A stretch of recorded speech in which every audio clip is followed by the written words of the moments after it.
This guy basically threw Molotov cocktails at him.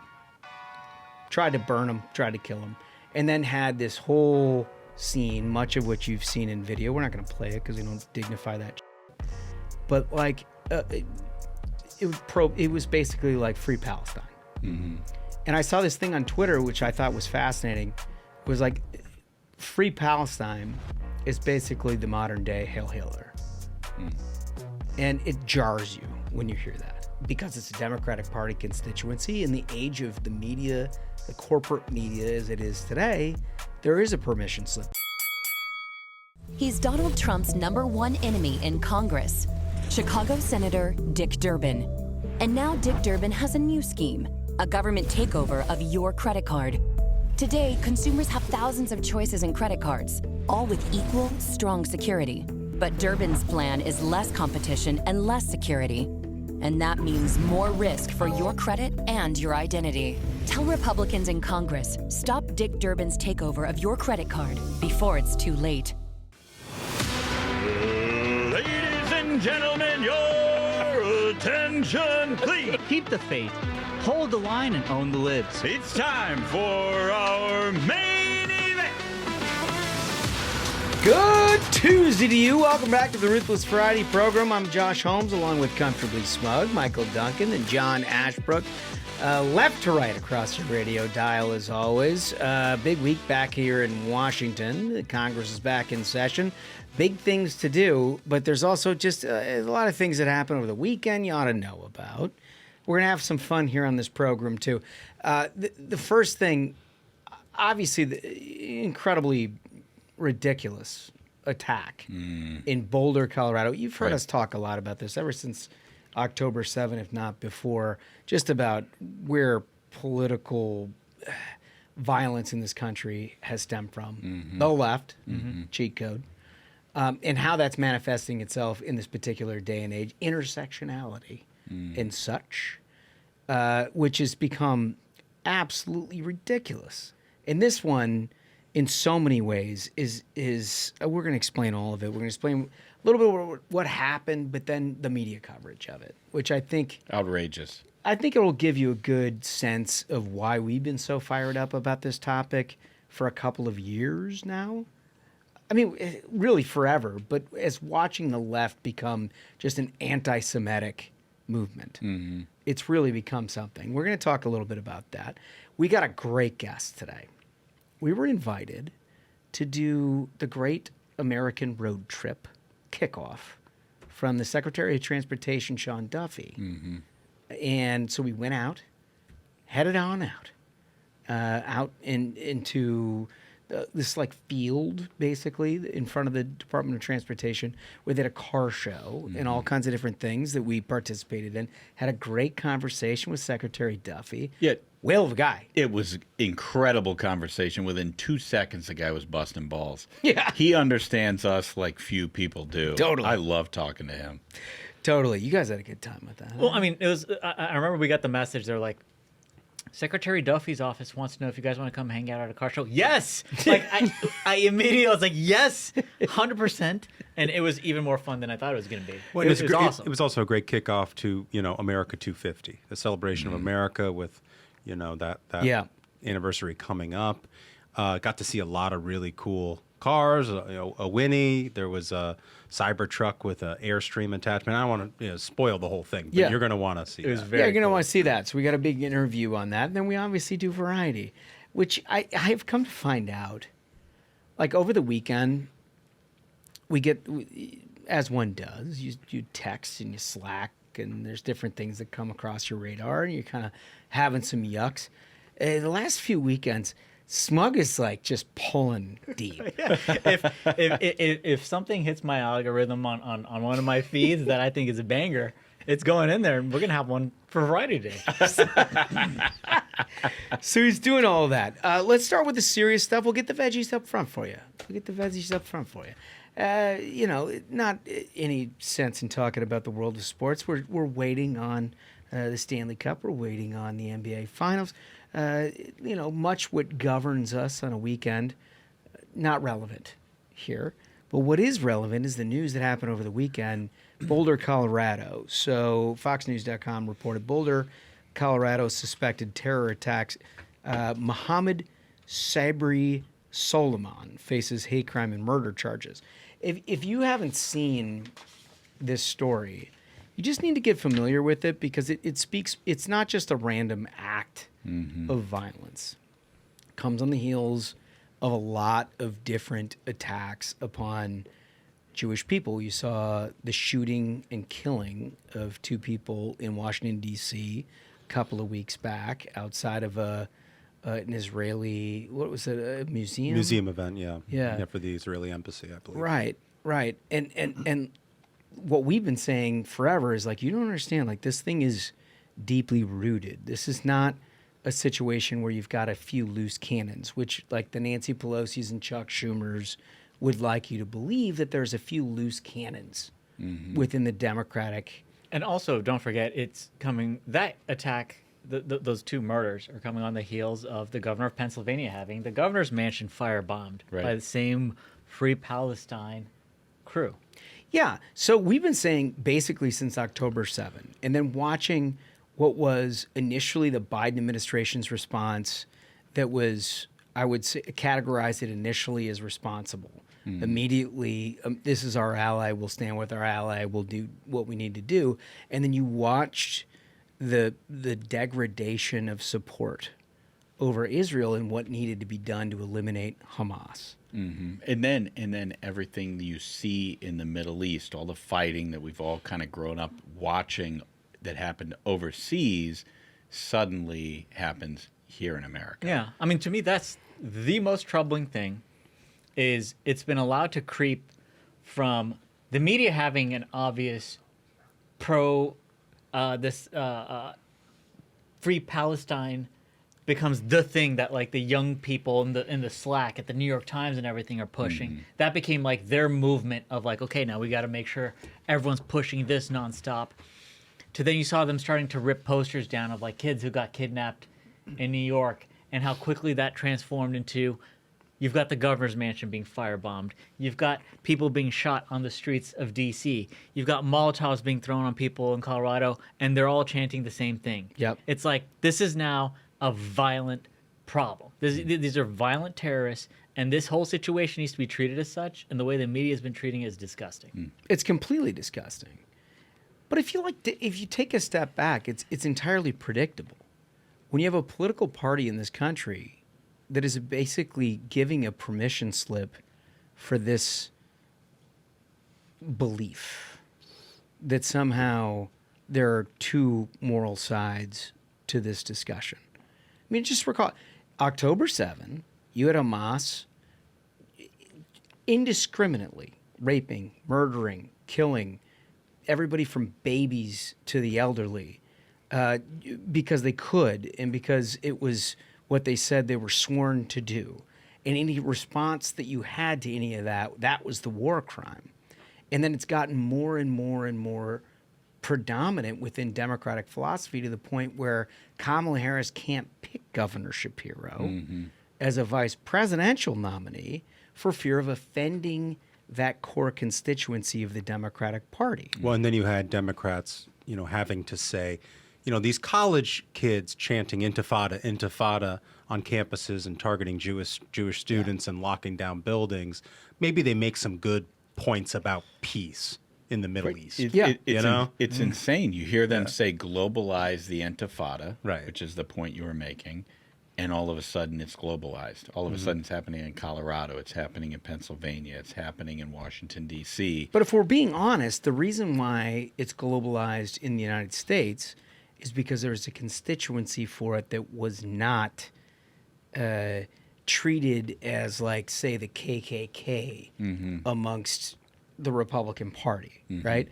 Anytime anybody accuses the Republican Party of racism and there's some, like, one-off white supremacist who endorses a Republican somewhere, you get a Republican Party that immediately mobilizes and is like, no, we don't want that as a part of our coalition. We're not interested in it. And then there's a residual set of stories like, how not interested are you in it, like, well, maybe your messages are misconstrued because they clearly think they're a part of your movement. And you have to go out of your way for a series of weeks as a Republican to say, no. I mean, the way that they tried to push that hoax that many Americans still think exists, the Donald Trump lie about flying people on both sides. That's the way the media treats it. Yeah, I mean, that's the way they treat it when it resides within what is perceived to be, not even actually in existence, but perceived to be the American right. On the American left, we've had people who have had all-out calls for the extinction of Jewish people on this planet, and they're like, we don't want to offend them. They're a core constituency. And you don't get, nobody has to answer the question. Nobody has to say, like, no, we don't want that as a part of our coalition. That's not who we are. They, in fact, it went so far as to reach the highest office in the land, the Vice President of the United States, who is actually trying to choose one person that would supplement their candidacy best in 2024. And the person that everyone knows would supplement their candidacy best can't get the job because, wait for it, they're Jewish. And they're worried about how that would impact Dearborn, Michigan. Or they're worried about how that would impact grassroots donors to their cause. But that's a real thing.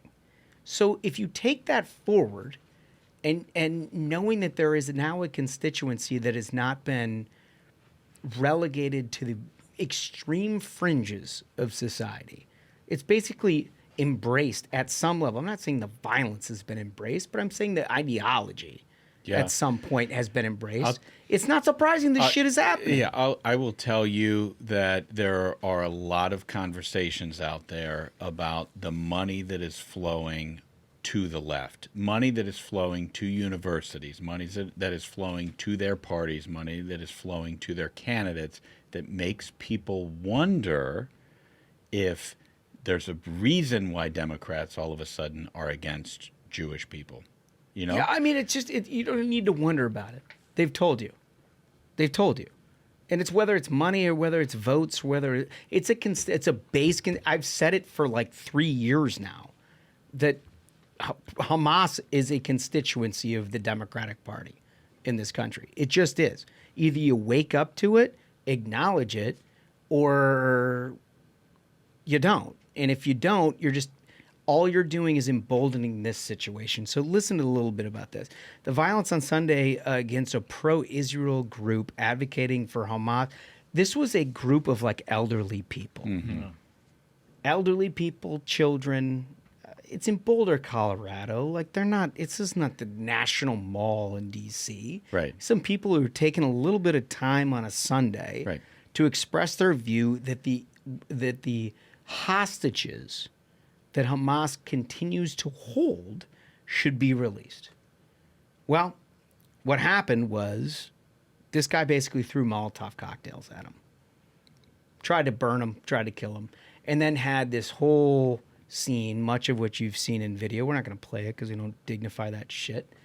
But like, it was basically like Free Palestine. And I saw this thing on Twitter, which I thought was fascinating. It was like, Free Palestine is basically the modern day Hail Hitler. And it jars you when you hear that. You know, like it jars you. Like that's like an emotional response, and it's kind of like hard to process.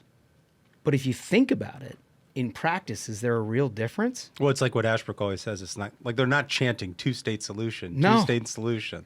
No. Like what they actually are calling for is the eradication of the state of Israel and Jewish people. And the guy was here illegally. Yep. He came here under the Biden administration and overstayed and violated his visa here illegally. He's holding 2 Molotov cocktails in his hands while he's on video, and you have to wonder, is he the only guy here in America right now today who is capable of doing something like that, who is here illegally? Like, this is the biggest problem that I have on our illegal immigration. It is not just the people flowing over from Guatemala. Yes, that's something the president needs to handle. But there are North Africans or Uzbeks or guys from Tajikistan who are 23 years old who came over our border to do us harm, and nobody's talking about them. Well, and not just the border, it's the visa overstays. Yep.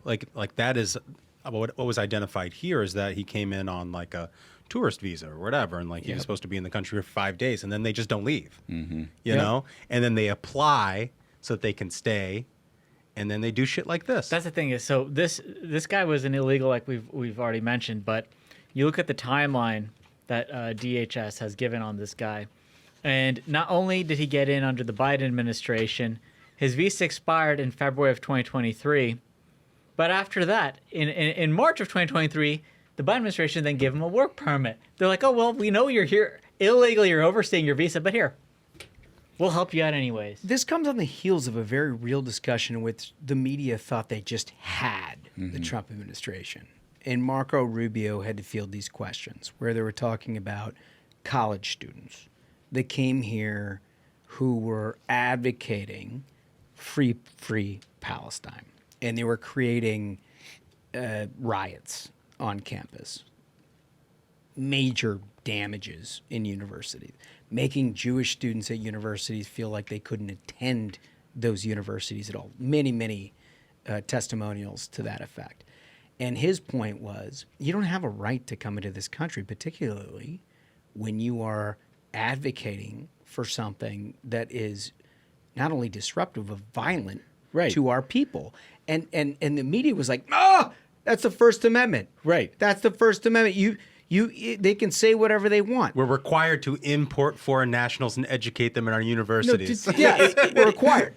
Exactly. Yeah. And if you lived through 9/11, you think back to the late 90s and early 2000s when people came to this country, and you wish the government had done a little more spade work on who these people were that are coming into our country. You know, there are thousands of people who are here right now who have the exact same intentions for us, regular old American people, and the people who are listening to this show, exact same intentions as the Saudis who flew those planes into the Trade Center. It's true.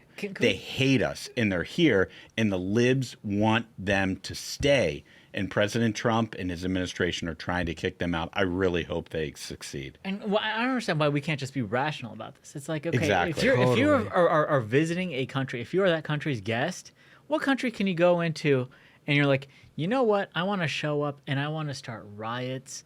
I want to tell the country that they're genocidal maniacs. I want to radicalize a generation of them to ensure that they hate the country as much as I do. You can't do that if you go into other countries. No way. You shouldn't do that if you come into this one, but the media thinks it's like your obligation. Yeah. Like you show up to a campus here, you better start riots. Like, are you for real? Like, Well, why- it's youthful indiscretion kick after them all. out, dude. If you come to this country as this country's guest, act right. Act like you want to be here. Respect the people who are here. Respect the rules that are here. Keep the peace. You're a guest. Yeah, the mindset of the media is like, no, there's a plaque on the Statue of Liberty that says you're allowed to terrorize us. It's unreal. It totally is. But what really makes this grip is what we're about to get to, in how all of this is reported and commentated upon. So in the face of the growing trend of these horrific anti-Semitic attacks, again, not new. This has been going on for quite some time. The media and top Democrats continue to do everything possible to muddy the water, downplay these attacks, make this sort of unclear how all of these things are happening. We're going to break all through that right after this.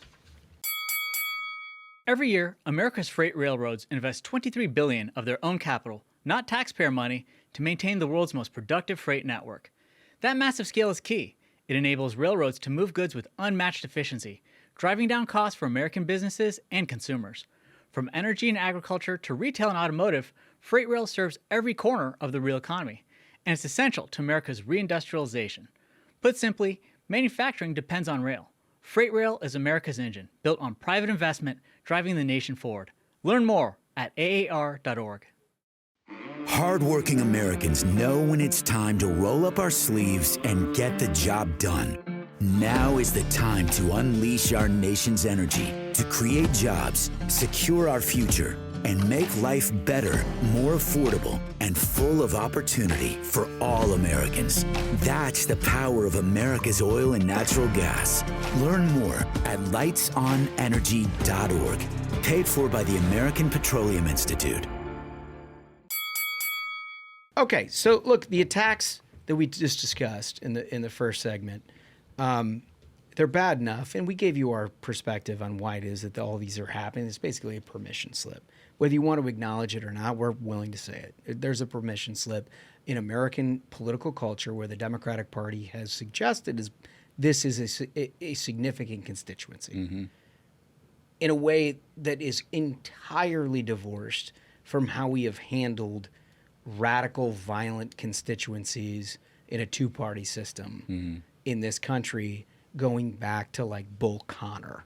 Yeah. Right? I mean, we have done a pretty good job of isolating this entire, I don't care who you hate and who you want to commit violence against, we've done a really good job of pointing it out and making parties be like, we're not a part of that until now. And because it's a Democratic Party constituency in the age of the media, the corporate media as it is today, there is a permission slip. So let's just take a look. Let's see how they handle these things. Graphic 1, please, if you wouldn't mind, Spaghetts. Okay, this is interesting. Multiple Gaza hostage awareness marchers. Gaza hostage awareness marchers? Gaza hostage awareness marchers injured in Boulder. I think what did Obama say? Like Easter celebrators, or what did he call it? Like, what is wrong with you people? So the Gaza hostage awareness marchers, for those of you who are a little slow on the uptake, they're Jewish people. The Gaza hostage awareness Jewish folks. You know, there are many of us who are aware of the hostages in Gaza who are not being firebombed by a radical fucking Islam. The people here in question, they're just Jewish, including, if I'm not mistaken, a survivor of the Holocaust. Yeah. Which is what we're talking about here. This is very specific and very intentional about who it is they were trying to harm. They're not Gaza hostage awareness marchers. They were Jews. What a line. They were Jews. And by the way, we would have saved you a bunch of characters on that headline. Right. If you just would have said Just Jews. so torture. Well, I mean, we all know what they're doing. They're trying to minimalize it. They'll do anything in their power to not say those words. Minimalize it and blur the lines right. of who's the victim. They want you to be looking at that story and be like, oh, I don't know. So they Sounds like there's just some random acts of violence out there. The good news about social media and things that we do and everything else is that you can shame some of these corporate entities into changing it. I don't know if it's a lot better, but it's a little better. They changed their headline. Suspect charged with murder after fire attack on Israeli hostage advocates in Colorado. Okay. More true. Touch better. Yeah. Touch better. But again, if you look at what we're about to present to you, there's a difference between journalism in terms of supporting one point of view or another. There's another about journalism omitting the key fact. And it is a... It's the most insidious. It's the most insidious. The lie by omission is the most insidious form It of is the journalism. most insidious. It is. Why not write terrorist throws Molotov cocktails at Jewish boomers in park in Colorado? Yeah, I mean... Like literally, it makes no sense unless you are driving to a point that you think like they're supporting one side. Radical, illegal Islamist extremists attempts to kill Jews in Boulder, Colorado. Right. I mean, that's what happened there. Right. That's what happened there. Like, why don't you just say that? Anyway, we got more. CBS decided to have a submission in this in Graphic 3, not surprisingly. Attack at Boulder's Pearl Street Mall in Colorado burns several people. It's amazing. Police say. Police say! So you have to believe the police, not your lying And they're eyes. like, there's no details on this attack. It's Nope. not like the guy was screaming anything to give any like hint at what could have caused this. They're like, oh, and the police said it. You know, I gotta say, CBS News truly on a generational run of being terrible. Oh God! You know? I mean, it's like Jordan in the '90s. I know. I mean, it's nothing but net. Yeah. So the subheader: several people burned Several people suffered burn injuries after an attack on a Colorado male. Police say Take their word for it. a suspect in custody. That's all. Okay. Just, all right. That's all they can report Random, on that. Okay. random Well- person. Well, just some local flavor news. You know, Right? some suspect did something. Yeah. This also people shoplifted some things in Wichita over the weekend. Yeah, right. You know what I mean? Like Yeah. that has no bearing from a national standpoint. They know they have to file it as a national news story because it has impact, but they're not telling you what's happening. And the omission, that's what journalism is. Journalism is ultimately informing the American people about what's happening that has significance in their lives. It's not a national news story unless it has some significance. That's what national means. And that's the thing is, like, even the basics, the who, what, when, where, why, how, they try to not have a all gone. single one of that in the headline. We have raises- where. it- We have where. That's it. It raises the question, why? Is there money changing hands? And there has never been a full accounting for the amount of money coming from anti-Semitic forces into these taxpayer licensed broadcast organizations. I think that there should be. Oh, I mean, all it's that a- grant money that they get from overseas, they love it. It's a decent question because, look, graphic 4. This is CNN. They felt the need to put in quotes around peaceful when describing the pro-Israel demonstrators. By That the way, is so nuts. These are the is so nuts. These are the elderly victims. I added one of them was an actual Holocaust survivor. And the way that they put that thing back on the screen so people can see it. A man reportedly set people on fire in Boulder, Colorado, leaving multiple individuals injured. The city's police chief said as people gathered for a, quote, peaceful, unquote, pro-Israel demonstration. So it's not about, like, if you inverse what happened, the demonstration here is what's of concern because it's, I don't know, was it peaceful or not? The person who decided to try to murder these elderly people are they're not in that subhead. Right. The instigator of the violence is the protest. Right. Like the Not a demonstration. And it wasn't even a pro-Israel. This was for the hostages. This is asking hostages to come back, and they're like, well, it was pro-Israel because Exactly. they want to automatically try to taint that in your minds of like, this is a political thing. This is a political thing. This could have been peaceful. Exactly. They were like, was that old lady's shirt too short? Shirt too short. Yeah, no. Did she have it coming? Right. Yeah. Exactly. Yeah. That's the way it was written. Can I read you guys something that caught my attention over the weekend? Please. So the New York Times, at the exact same moment that this Boulder terrorist attack was playing out on Twitter and on X, and everybody was learning about it and sharing news, at the exact same moment, the New York Times sent out a push alert. What did their push alert say?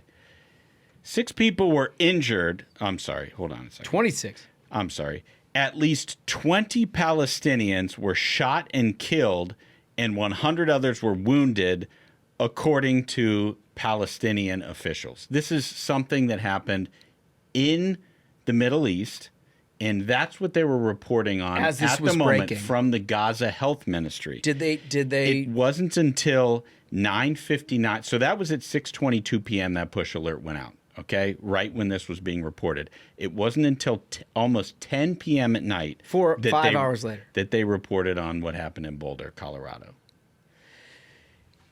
What makes this worse? What we found out about that initial push alert was that the story was false. It The wasn't story even was real? false. No, I mean the story. At least 26 Palestinians. This is a CNN headline. At least 26 Palestinians were killed after Israeli forces opened fire near a Gaza aid distribution center. The Palestinian Red Crescent said today. We have since found out that is not a true story, and Israel itself has provided video evidence to suggest this was not accurate. It was, in fact, Hamas that was doing what they accused Israel of doing. What is going on in our media that they rush to tell the story of Hamas, and they won't even talk about regular old Americans. For 2 years, we've talked about this, though. Do you remember, like, we had great yucks on this on our commentary post October 7, when you would get this balanced story out of the New York Times where they'd be like, here's what happened in the news today, and Hamas says, and then it would be like a Hamas reinvention of reality, and they would treat it the same as they were treating Benjamin Netanyahu. Mm-hmm. Reliable narrator, Hamas, terrorist organization. Right? Like they bombed the hospital. Well, it turns out they didn't bomb the hospital. Remember that? Yeah. You know, and of course it's not true because they are fucking liars. They've been lying. They're terrorists. These people like literally live to kill people. They surround themselves with innocent people in order to be more difficult targets as they committed attacks against Israel. But I was told by NBC and CNN and the New York Times their greatest concern is disinformation in this internet age. So why is it they're being swept up by this disinformation? Well, maybe because Hamas is a constituency of the Democratic Party. It just is, folks. Until you get your eyes open to this, you're not going to understand why this would be.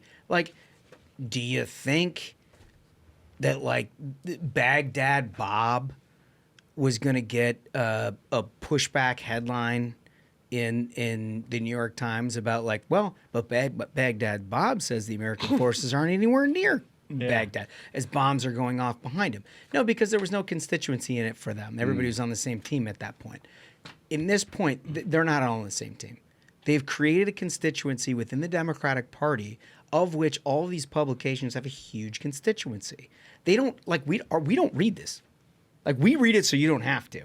None of you who are listening to this are, like, subscribing to the New York Times and being like, what is it that they have to say about this? Like, maybe the truth is there. They don't, you know that. You've already known that the truth doesn't exist within these publications. So their whole goal is to service their constituency. Their constituency is pro-Hamas. It is. And I will go back to something that it really concerns me. And, you know, Twitter and social media and the rise of citizen journalists has replaced the need for legacy media, right? Am I right about this, Smug? Yeah. People are going to different sources than the traditional legacy media.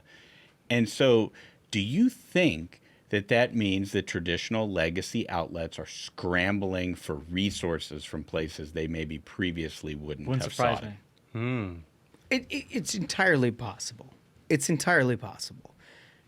I don't know if we can prove that or not, but I think... I mean, the overseas grants are insane that these places get. I mean, those have been public from the NGOs of like, oh, and now we're going to give a grant to... And these are major corporations getting these grants. It's like, oh, the grant is being given to Bloomberg for reporting on... It's like, Bloomberg, they're owned by one of the richest men on earth. They don't need grant money. Are you serious? Well, maybe they want to take it. And then the person who's giving this grant might have a viewpoint that they need to be shared. You've seen it tons of that. And I think so. And look, some of the clarity that we have on this we're people who lived through 9/11. We're people who lived through the ramp up of 9/11. To know that this is not just sort of an idle he said, she said discussion. There is an entire population of terrorists funded by Iran who are trying to do real harm within the United States all the time. Mm-hmm. I mean, literally all the time. And this isn't some, like, weapons of mass destruction discussion. Like, this is just what it is. We've come to grips over this over the last 25 years. This is not an idle international diplomacy conversation. This is very clearly one of the moral questions of our time. You may ask yourself, like, how does it affect me? Like, why do I give a shit? Whether Israel's got trouble with Hamas or whatever. I don't live in Israel. I don't have any relatives in Israel. If that's your look, I'm sorry if that's your perspective, but if that is your perspective, consider for the fact that, like, I don't know, it's our only steadfast ally in a region that has been waging attack on Western allies in every single country that is an ally of the United States, including the United States, for now 25 years, 30 years. They have. Does that matter to you? Probably doesn't matter to you until 2 planes hit the World Trade Center. Right. Then, Exactly. but you live through that, and all of a sudden you get a different perspective about something like that. Now we're 20 years removed, 25 years removed from that situation. Right. And so that may not hit home in the same way that it does us who watch that. But if you look at the placation of terror, as one did in the early 90s, and you look at the ramp up of what people are trying to do and create constituencies of ambivalence within the United States about whether or not we have moral clarity on something like this, it's exactly the same. It is. Dude, and it's terrifying. It can happen again. It really can. And I think that anybody who thinks otherwise is fooling themselves. They're crazy. It's just, it is what it is. You don't have a dog in the fight until all of a sudden 3,000 neighbors get killed. Dude, that's exactly with a plane right. into the 2 biggest buildings in your neighborhood. That's exactly right, man. It's terrifying. And it absolutely can happen here because the people who have been let into our country hate us. Trump really needs to redouble the efforts and make sure that they are not here. And I sincerely hope that that's something they're focused on. Can we see, when you speak about like the danger that this country faces, I think This is good. Yeah. Can I get clip 1? I think that the press conference that we saw, one thing was abundantly clear, is the local authorities, and I'm not sure we got the name of that person who was speaking. He seems to be a chief or somebody in charge there. Same, yes. Yeah, he is really being very, very careful, and I think that's the right approach at this point. They don't have a clear idea that they're willing to communicate to the rest of the world yet of even exactly what happened, who was there, how they were attacked with fire, and what the purpose or the motive of that attack might have been. So he was very, very clear to say that they're not drawing any conclusions about terrorism or anything else at this point. They're trying to figure out who they have in custody and what that person might have done and who he was trying to hurt with that action. So it's hard to imagine that the FBI has more or better information at this point to kind of rush out with the conclusion within like 10 minutes after we all started hearing about this, that it's a targeted act of terror. Look, it's one thing to use the word alleged. It's another thing to not want to rush to the cameras with the name of a person. It is something completely different to just sideswipe the whole thing that is happening in our country. And this guy was in charge of the FBI for quite some time. An organization that's tasked with keeping us safe first and foremost. Isn't that the entire point? I mean, that's the thing is like this guy who used to run things at the FBI is right now being like, let's not rush to conclusions, folks. We have an illegal immigrant, Mohammed Sabri Solomon, who is shouting "Free Palestine." We don't know what caused this. What could have done it? What could be his motive? Do you think, I mean, maybe a missed rent Disgruntled man. Oh, yeah. In disgruntled Colorado man. Turns out his wife she broke things off. He has a huge payment that he's doing. I mean, this is a guy who was at the FBI being like, "Whoa, why is the FBI rushing? The cash needs to slow down." They have signs that say "Free the hostages." This guy shouts "Free Palestine," throws fire on him, and he's like, "It could be anything." Is it not terrifying that a guy like that was in charge of the FBI for a period of years, while all of these people were flowing over our southern border, coming in like this Egyptian guy who ultimately was throwing Molotov cocktails? Like, it's no wonder why that guy got through. Why is this guy here? I mean, last week. Great question, Why dude. is this guy here in the first place? I remember last week, Democrats were complaining that FBI has been helping DHS with deportations. This is why. Right. All right, so the second clip that we want to show you, Jamie Raskin, you'll remember him from the impeachment hearings. This guy's commitment to truth is less than anything that I have ever encountered in politics, which is saying something.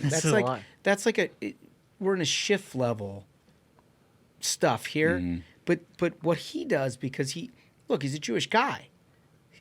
What he's doing here is positively contemptible. Clip 2, please. We are still in the midst of a gun violence epidemic. Oh, okay. So we need to be acting with due concern for human life. I mean, this is why, of course, we have been fighting for a universal violent criminal background check. We are for a ban on military-style assault weapons in the country. Our lax gun laws are a danger to everybody in America, and that's something that we can act with some legislative determination to turn around. Bro, someone throws Molotov cocktails and the Dem runs out and he's like, it's time for gun control? Like, are you for real? Exactly. If anything, the gun violence epidemic is not strong enough because there should have been somebody in the crowd to gun this asshole down. There should have been gun violence. Somebody the fact that he was apprehended in and of itself after throwing Molotov cocktails at elderly people, he should have been gunned down. Right. You know, like where I came from, that probably didn't happened. And I would imagine, like Colorado, any place other than nope, Colorado's gone blue. It's fallen. But it terrifies you if you live in a blue state where you're not allowed to have firearms to protect yourself. All of a sudden, that's where the terrorists are looking for. Well, there was a time when I was growing up there when Colorado was a red state. You think you'd have these illegals able to take apartment buildings? No, hell no. You'd have been done. Now look what's happened. Yeah, no, it's true. But listen, I mean, this is the whole picture that we thought you ought to see, because it's gone back now for 2 years that you've been listening to us to talk about this larger picture. This isn't just a one-off moment where you're like, wow, there's a crazy person who did crazy things. Media screwed up in how they characterize it. No. I'm not saying it's intentional from everyone. It's intentional from some people. But the omission of the fact that Hamas is a constituency of the Democratic Party has given license to people like this, literally admission to this country for people like this to come in and do something like that. Right. And until you wrap your mind around that, you don't really understand the consequence of what it is that we're dealing with. This isn't just bad journalism. This isn't just like politicians you disagree with. It's a permission slip for people to firebomb the governor's mansion, to kill 2 people in Washington, D.C., to throw Molotov cocktails at senior citizens in Boulder, Colorado, and God knows what's next. It is, dude, and I hate to keep coming back to September 11, but the fact remains. Every single year, people stand at the memorial and they read off the names of the dearly departed. And the hope is that everybody remembers what happened, remembers the names and the people who lost their lives in the hopes that it never happens again.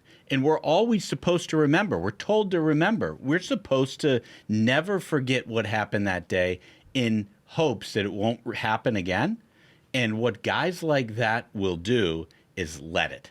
Yep. And it is the worst thing that can happen in our country. We absolutely have to be vigilant. You know, who cares what names people call us?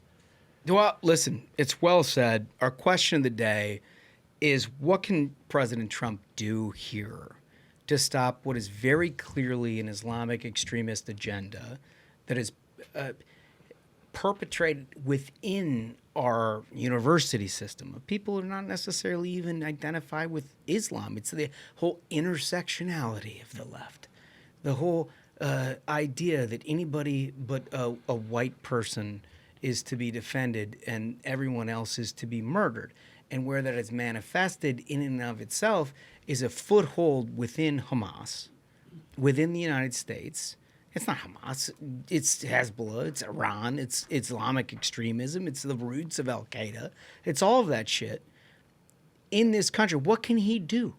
What do you think the most important thing that he can do to address this topic? Because I can tell you right now, this will not be the last story that we're covering like this. It's terrifying. It will not be. It just will not be. It's sad, but it is true. So you tell us what you think, and when we come back, we're going to get to your comments from last week's episode when we talked a little bit. Remember about the men? Dem's trying to talk to men. They're like, we need men's. How do we get the men's? And we asked you, like, what do you thought about the PowerPoint presentation? Like, what the hell did that thing look like? Great comments right after this. Okay, folks, time to sound the alarm. Trump's big, beautiful tax cut is coming down to the wire in Congress, and my friends at Americans for Prosperity want your help to get it across the finish line. If the bill doesn't pass, the average American family is looking at a $1,500 tax hike. Americans for Prosperity says not going to happen. Right now, some members of Congress are getting very shaky with every special interest in D.C. pounding on their doors. But AFP thinks it's time for hardworking Americans to do some pounding of their own. So AFP and its grassroots army is already out there pushing back on crazy ideas like raising tax rates and supporting the congressmen who want to cut taxes. AFP is the only organization I know that can bring this kind of grassroots pressure to bear. If you want to join the fight to protect prosperity, visit protectprosperity.com to help Trump get his big, beautiful bill. That's protectprosperity.com. Okay, so last episode, we asked you the question of the day about the men pitch. The Democrats, $20 million, just a pittance. A drop in the bucket for them. Yeah, they went out and they solicited some dollars from the liberal left and decided, how are we going to get men back in the Democratic Party? Well, we pontificated about that. And then we asked you to provide your point of view. And this is what we've come up with. To that, we start with the voice. Okay, first one comes from B. Foster. And B. Foster writes, word on the street as the PowerPoint presentation hatches a scheme to mobilize the trans females who have been dominating women's sports, smashing records, and snatching up championships to inspire the next generation of men that they, too, can become winners on the left just as they have. I love it. The whole pitch is just like, no, we have to get more men just to identify as women. That's how we get men. You got a shot at an Olympic championship. That's good. That's good. I like it. 2028, Los Angeles, one of us could be the 100-meter winner. Harunks, what do we got? This is from John Ambrose. He provides a full PowerPoint here. Slide number 1, simple syntax and words. Should be simple so the yahoos can understand us. 2, athletics. Use analogies from sports. Avoid polo and lacrosse. However. 3, macho. Make your content macho. A little Spanish lingo never hurts, and we may have been having some problems with Hispanic males, so this would help. Slide 4. For another $20 million, we will host another Son of Sam session at a left coast luxury hotel. We guarantee results. Note, if they could authentically laugh, not a Kamala cackle, they would stand a chance. Best unvarnished advice. Listen to the fellas in their 5-star program for laughs and enlightenment. Banger. Bravos to your show from Richmond, Virginia. I love that, John. Thank you so much. That's such a good take. Smuggles. Comment 3 is from John Beaumont. John writes, I can't help but picture Donald Sutherland's character from Animal House sitting in front of a room of libs, gasping for air and fainting when he tells them a real man can't menstruate and have an abortion, while simultaneously trying to explain the rules of football and why we drink bourbon neat. That's right. A mass gathering of deer in headlights. That's the thing, is they have boxed themselves into this insanity. I mean, the visuals of these comments are fantastic. They're fantastic. That was perfect for Smug because he also drinks bourbon neat. That's the only way to roll. Well, it really paints a picture, doesn't it? Mm-hmm. And no one could identify. I want to say real quick, not in the script, but when you mentioned sports, I saw this weekend we've discussed the enhanced games. Yeah. It's like the Olympics, but steroids or whatever. Isn't it? Everything's legal. They're having the preliminaries going on right now.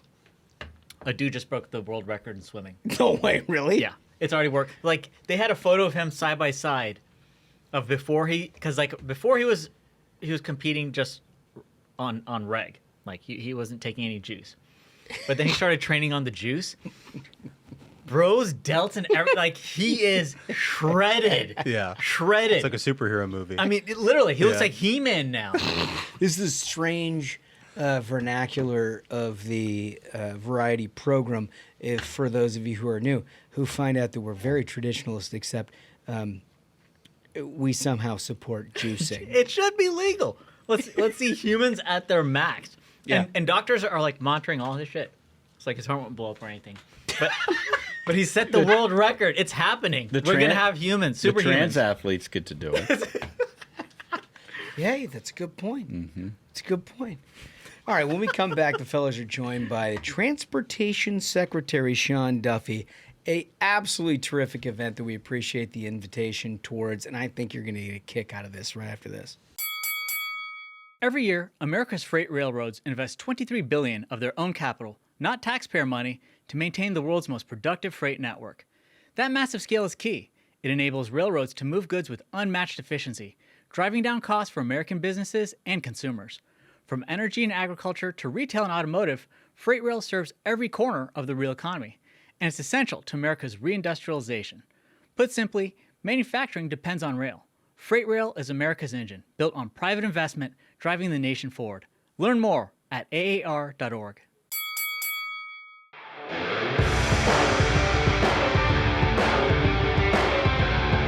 We are absolutely thrilled, the Ruthless Variety Program, to welcome a very special guest in an incredible backdrop here at the Department of Transportation, Mr. Secretary Sean Duffy. How are you, sir? I'm doing well. Thank you guys for having me, and thanks for coming to the Great American Road Trip Expo, which is our car show. Yeah. With DOT as a backdrop.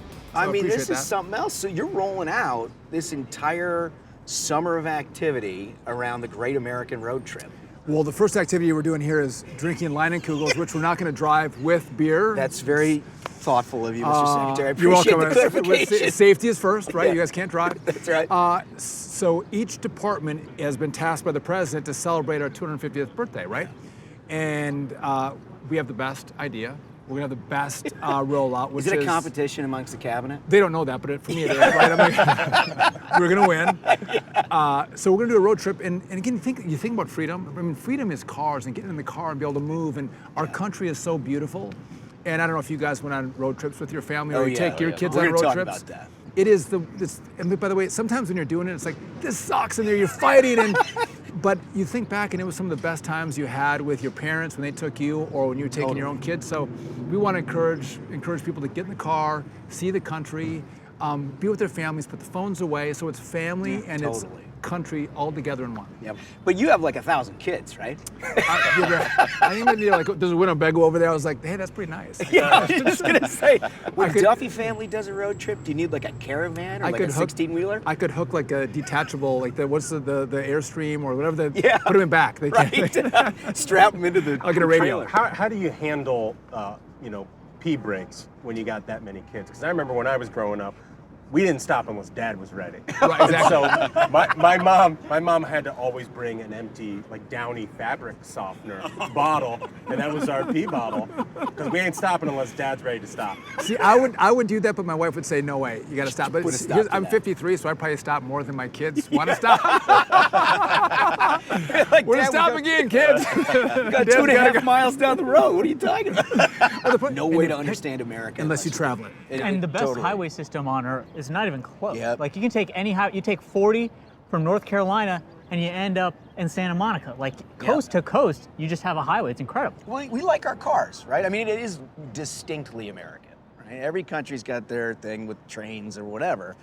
But we like the road trip. We like cars. Because it truly meshes with freedom. Yeah. Freedom and cars go hand in glove. Anywhere you want.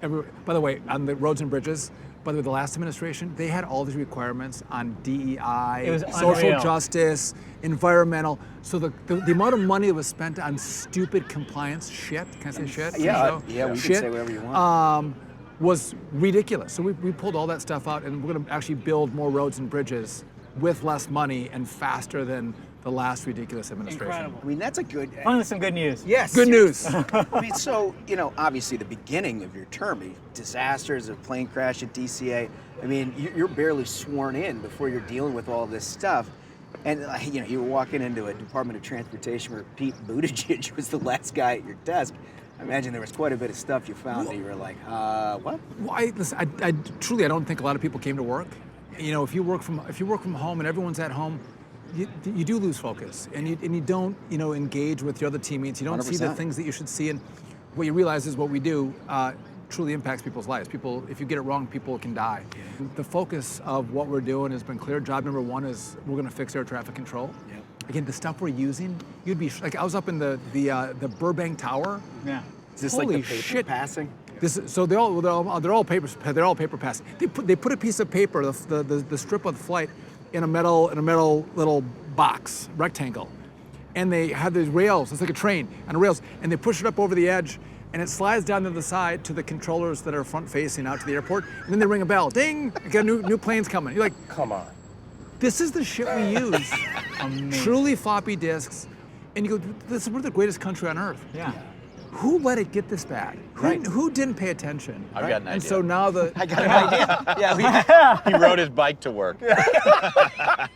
rode his bike or drove in the Suburban. Right. suburban to bike to The G6. photo shoot was done. He hopped off, jumped in the Suburban. Incredible work. Rumor has it he was a big biker. He did bike a lot. Okay, well, to his great credit. To his credit. By the way, I hate bikers. They never follow the rules of the road. They're always in the middle. They never signal their turn. They never stop at a stoplight. Can you jail the bikers? Is that We're getting to the important stuff with the secretary. I would say not for riding the bike, but I don't think men in spandex look Yeah. good at all. That's not- I'm sorry to that's- the guys that bike, but it looks like, listen, women in spandex, beautiful. Men, not so much, right? Well, look, you got this whole setup here, which we'll walk through in a little bit. You've invited people, come down, showcase new American cars, which, by the way, this administration making it cheaper to buy a car, cheaper to drive a car with gas prices. There's tax deductions in this latest big, beautiful bill for buying a new car. It's an important part of the... So gas prices down, inflation down. In the big beautiful bill, you'll get up to $10,000 in tax credit on interest paid on an American-made vehicle, right? I mean, the number of jobs and good-paying jobs that come from the companies that manufacture these vehicles is significant. But sometimes you think of the DOT as hard hats and the construction vests, which we are that. But we are one of the most innovative spaces in, I think, all of government. So if you think of autonomous vehicles, right, that's us. Yeah. And it's going to change the way people move in vehicles, right? I think we lose 40,000 people roughly a year to car crashes. I think we can truly reduce that number. Again, the safety side of autonomous vehicles is going to be huge. The congestion, I think, will reduce because vehicles can come closer together, less spacing because they're smarter. We do drones, right? We do eVTOLs, which are Ubers in the air, the drones for humans. It's going to change the way people move, the way products move. The best part about this is that he's talking about it without fear, right? Which is typically what you hear out of an administration, certainly the last administration, but people that are secretaries of transportation, it's like, hold your horses on the technology. We need to do more studies on.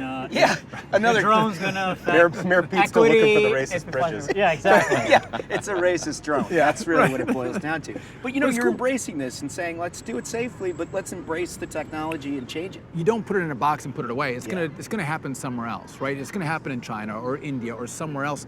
And if you think of all the technology on autonomous vehicles or on drones or eVTOLs, listen, if that technology, if that information goes back to China, it's a national security risk. Yes. Like, you have to develop the technology here. And by the way, we want to develop it here and then export it to the rest of the world, and there'll be American jobs that are driving that technology. So you can't go too fast, right? Because if there's crashes or accidents, it's going to set you back a decade.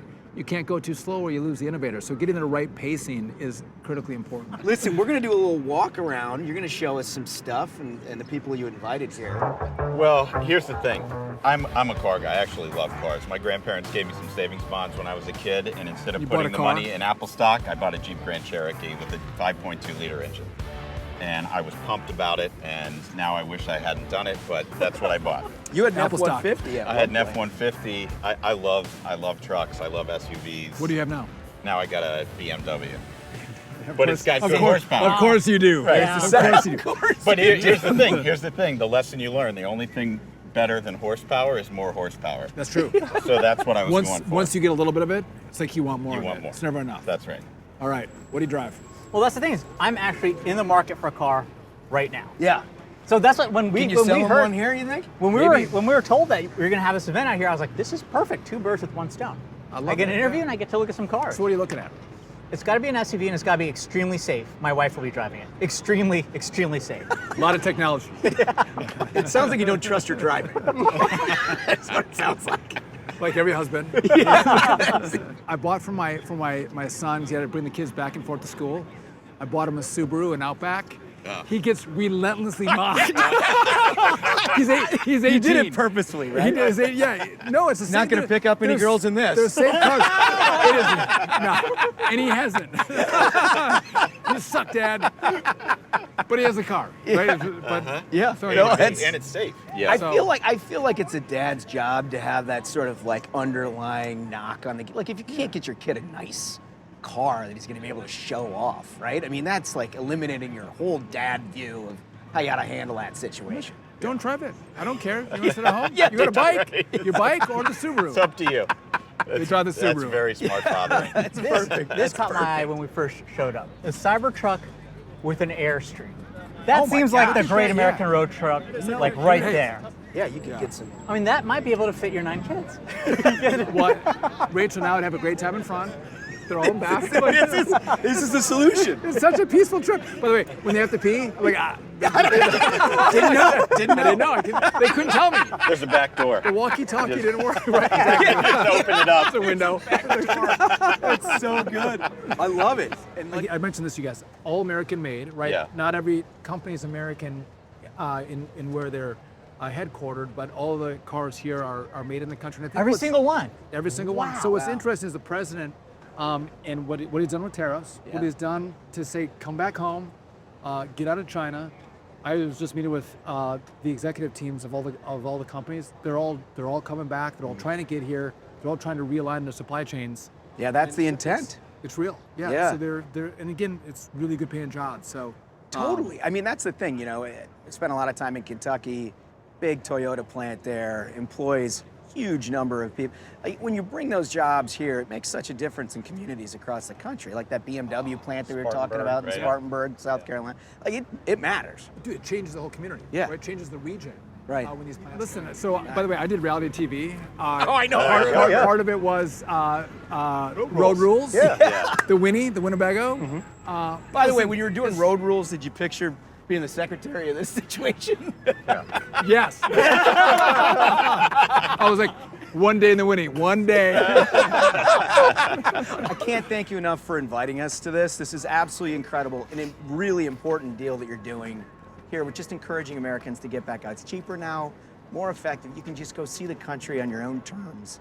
Totally true. Can I just ask one last question before we go? I'm worried. No, but when you drive and you get a coffee, cars, America, you oftentimes need sunglasses. Where did you get those sunglasses? As with everything, my wife gets me everything. head to toe. I can't tell you. It's where I bought my BMW. Thank you guys for having me. I appreciate it. You're the best. Thank you very much. Appreciate it. Thanks so much. Thank you. Hey, Duncan, are you thinking about buying this? I'd love if you bought it. You know, you know what'd be Okay, great? hold up. Look inside this. This might be like the Ruthless road trip wagon. Honestly, Take the show on the road. Are you seeing this? That'd be a great Get idea. Spaghetti to drive it around. Maybe. We could sit in back. What do you think? You know what else is crazy about these things is every time I look inside one of them, it's like they've got a big screen TV mounted on the dash. It's like what Trump says. It's all computer. It's all computer. Everything's computer. That's why I don't want one. I'm so glad I heard that line at least once today. I'm so glad. It's quite a vehicle. Good idea. So do you guys have some kind of like an influencer podcast program where you give us these stuff? So we got to see the Winnebago though, fellas. Yeah. I mean, because here's the thing. I've always had, and there's no way I can sell my wife on this because it's just like the insanity of the kids and everything, but I've always had this sort of dream of doing a road trip in a big like Winnebago. Yeah. Yeah. You know? And this thing, I mean, it looks to me like you could get See, that this done. isn't, I mean, look at that. It's like you don't have to give up any comforts of home. You just put it on wheels. Paint this sucker black and put Ruthless on the side of it, fellas. This is how we get to work on the Great I'm idea. serious. That is it. This is the tour bus. Yeah. This is the actual tour bus. This is the tour bus. Retractable awning. Wow. And a full-size bed in back there. Yeah. You could do atrocious things. If my back wife there. knew we were going to get one of these for Ruthless, she'd put a pillow over my face. Can you imagine every Oh, you're morning, going on tour? every morning the thing makes the rounds and picks all of us up at our houses?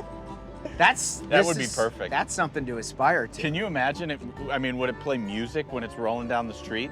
Like you would hear it coming? Oh, like an ice cream truck? Yeah, you knew you had to run downstairs and be ready because it doesn't stop. It just rolls slowly.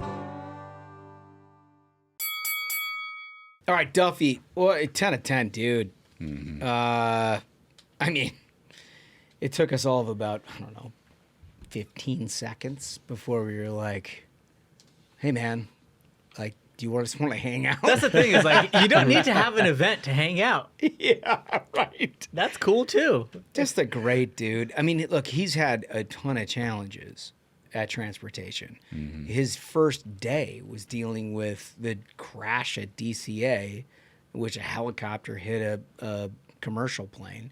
He's now trying to figure out not only how you reinvent air traffic control, because like Buttigieg, Yeah. Buttigieg was like sleep at the He thought wheel. it was a no-show job. Yeah. Right. Turns out it's very important. Ride your bike. Take a Right. photo and then hop in the Suburban. That was Pete. Pete was like, okay, job done for the day. Yeah. Right. Yeah. And where's my G6? I need to get to a Yeah. Chicago A movie about premiere himself. About myself. This guy, it's insane that he's real. And he fixed bread prices like, And he keeps this showing guy's up. actually real. He keeps showing up. Like I saw him in a bunch of different podcasts where he's like, they're He's like, like, yeah, you can talk to dudes. I grew a beard. yeah. Grew a beard, I'm a dude. Yeah, listen to me. Listen to me. I'm a dude. I'm going to tell you about all of that. Man, I hope to God he gets the nomination. Oh, I do too. Yeah. I do too. Anyway, do you guys want a little variety? Always. We can yeah. stay on genre in the transportation area. Okay. This is a big thing for you, Smug.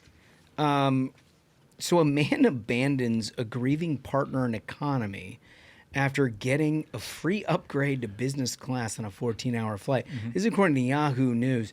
You flagged this for the fellows. I'd be curious about your upshots on this particular story, Smug.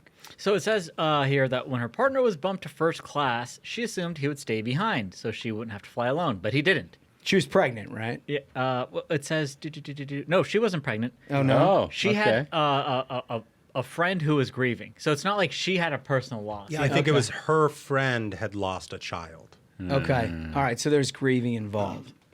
And so he got the upgrade, and she thought that he would like refuse it and stay with her, and he didn't. Yeah. So, I mean, my take honestly here is everyone is bad. All of them are bad.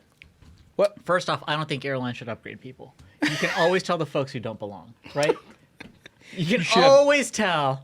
Oh boy, this guy saved his points up, didn't he? He's really kicking it back and thinking he's a king for the day. Like you can always. You didn't pay for your ticket. You saved the coupon. This is the coupon dude here. He's like, I'd like my champagne before takeoff. First time, aren't you? First time guy. They put him in bulkhead. You can tell him every time. You can pick him out. So he's that kind of guy. You know it right off the bat. Second of all, for her, why should he stay back? Why should he stay back? It might have been the move. She's his wife. They're married, right? Mm-hmm. If only one of you has to survive and escape coach to let her have it, that might be a thought. But at the same time, I don't think anyone should be allowed to be upgraded. And for her to be like, why didn't you stay back with me with the animals? It's like, are you for real? Like, that's your takeaway from this? Be like, I'm grieving. My friend had the loss. So now I'm demanding I be the center of attention. No, this is about me being the victim. Your friend's the victim. Their friend is Hold on. suffering. I want to get this straight. She had a friend who went through an unfortunate circumstance. Yeah. Don't want to downplay the unfortunate circumstance. But it was her friend. He's flying along with his wife. This isn't even like to a funeral or anything. This is just like a separate thing. This is, And she's like, it's about me. and he was upgraded. Yep. And she is now discomforted Yeah. by the fact that he chose to accept the offering from the airline to sit in first class. And she's saying, Wait, is that really? Do I have the sequence that is correct? Yeah, That is 100% correct. That's right. Right. I think what they're writing between the lines there is like she's at a vulnerable place right now because she found out this news about her friend, and now she's going to be alone for this is a 14-hour flight. 14-hour flight. What? Bro, imagine what the animals are like in the back after 14 hours. It's gotta be wild. Like, yeah, but here's the thing: when you get married, I wouldn't stay back there. Here's the thing. Listen, fellas, when you get married, you agree to adopt all of the things that your wife has, and so if she is grieving, you are grieving. Wait, that's so part of the who's package? to say? I don't know if I signed up for that. Who's to say he wasn't grieving for her friend? Well, in the first class, He's like, I'm grieving for two. In the grieving took place in a different section of the airplane. Right. Is what your point is. That's my point. Which is fine. He was doing his best. While she decided to drop the issue, her partner brought it up again later, leading her to second guess herself. He said, my reaction ruined his flight. I just accepted it, she admits. Okay, well, maybe he did marry her. Okay, so that was the one plus. She cut to the quick. I like that he brought it up later, and he was like, you ruined my flight. It was like, you're the one that ruined my flight. I couldn't even enjoy the first class cabin because of how much stress you put me through. Again, you can tell the coupon people. You know what? In a second, dude. I'm gonna defend the man for 1 second, and that is simply to say, if this man had to carry all of the luggage that I typically have when I travel with my wife, I threaten a shoulder, a rotator cuff, carrying those things, getting them through security, getting them weighed, and all of that sort of thing. I deserve a lie flat. You deserve that after putting up with all of that. Dude, that's not a bad argument at all. If I was him, that'd be the logic I would use. Can I put a finer point on it?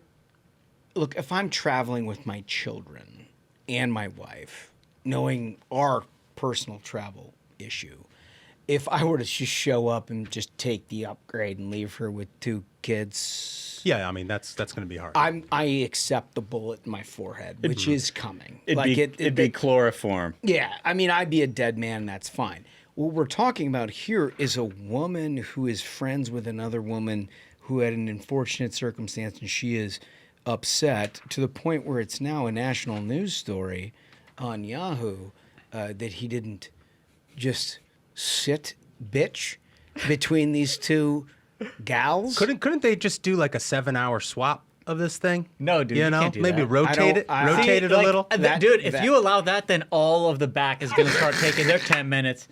I want my free drink. I want my peanuts. Give me snacks and drinks.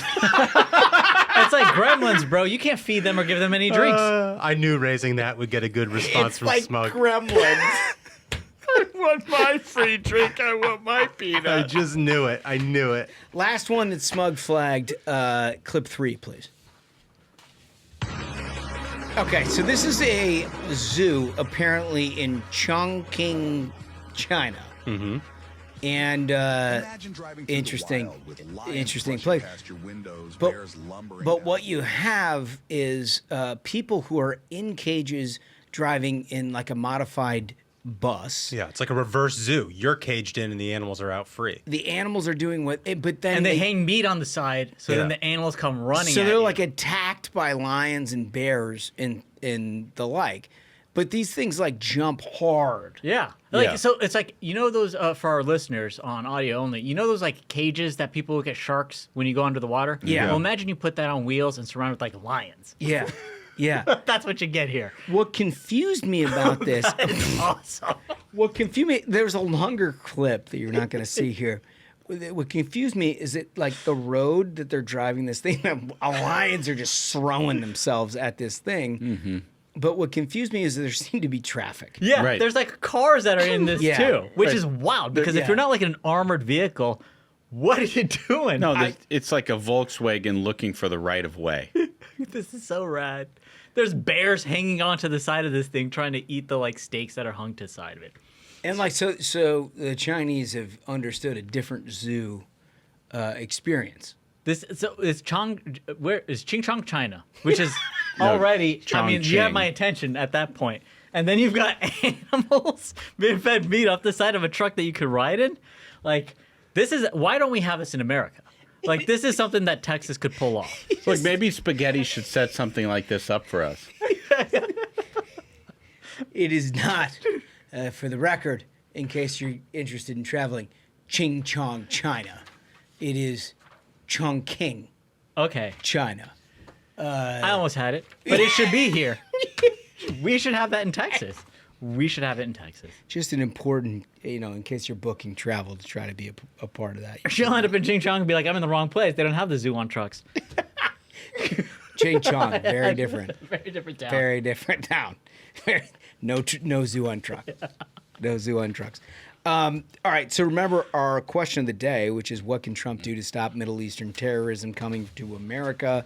Like and subscribe. If you like and subscribe, we'll read your stuff, and we'll read all of it, and we'll come back to you on Thursday with your results. Got a big week. We got Taylor Gooch coming into the program.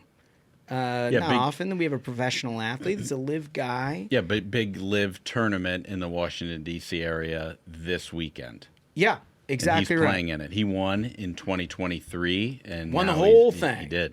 He did. Great golfer. And been the best argument that Liv has had for participation in live golfers being a part of the PGA and that whole reunification. So if you're into golf, you definitely want to check it out. Even if you're not, good guy, good lessons, a lot of good stuff there. Check it out on Thursday. Thanks for watching. Like and subscribe. Check out some merch while you're there. I think we did it. I think so. Absolute banger of an episode. Gentlemen, thank you so much to Secretary Duffy, and thank you so much to our listeners. Remember, if you have not yet, go to the YouTube, hit that subscribe. It's more fun in video. So, until next time, minions, keep the faith, hold the line, and own the libs. We'll see you Thursday. Stay ruthless.